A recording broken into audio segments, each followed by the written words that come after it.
En el Perú en particular, tal vez a diferencia de otros países, Perú siempre tuvo algo de migración. Colombia, una de las ironías quizás de esta crisis es que Venezuela fue por naturaleza el país históricamente en la región que aceptaba inmigrantes. Mis abuelos, de hecho, llegaron a Venezuela como refugiados de la Segunda Guerra Mundial y era política de Estado. Vamos a hablar de esto más adelante, pero desde principios del siglo XX era política de Estado en Venezuela traer inmigrantes y refugiados como parte del proceso de desarrollo del país. De hecho, Venezuela fue uno de los fundadores de lo que hoy en día es ACNUR, la Agencia de Naciones Unidas de los Refugiados. Pero bueno, resulta que los otros países de la región, y tal vez Perú aquí es un poco la excepción, pero los otros países de la región siempre tuvieron un número de migrantes muy pequeño y sus legislaciones nunca estaban preparadas para el flujo que vimos en los últimos 5 años. Pero inclusive en el Perú, donde siempre había alrededor de, según estos datos, 100.000 de 100.000 inmigrantes hasta el año, bueno, bastante fijo en la última década, eso ya ha sido completamente rebasado por los venezolanos, que, como dijimos en el gráfico anterior, llegan ya a los 860.000, quizás un poco más, siendo, digamos, el grupo inmigrante más importante del país. Este es gráfico de Morales y Pierola. Pierola son economistas del BID y es un paper que debe salir esta semana o la semana entrante, estudiando el efecto de los refugiados y los migrantes venezolanos en los mercados laborales peruanos. Y bueno, y otra cosa que ya todos sabemos, pero lo decimos igual, es que la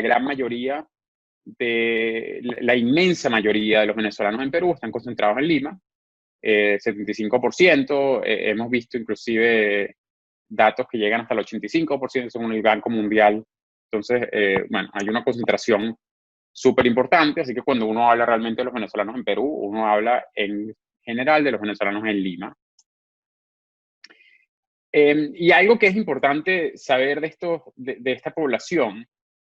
que tal vez las percepciones a veces nos engañan, y esto también es el caso para Colombia, y yo estoy casi seguro que para toda la región. De hecho, estoy casi seguro, no sería absurdo pensar que mientras más lejos de Venezuela este patrón sea todavía más fuerte, que es que los venezolanos son altamente calificados comparados a la fuerza laboral local. Fíjense, por ejemplo, aquí son los datos comparando, digamos, a la fuerza laboral peruana con la venezolana, y vemos que los venezolanos, digamos, casi el 50% de los venezolanos en el Perú tienen algún tipo de educación universitaria, mientras que ese mismo número para la fuerza laboral peruana es un poco más del 20%, 25%. O sea, el doble, digamos, desde el punto de vista proporcional, es el doble. Los venezolanos son dos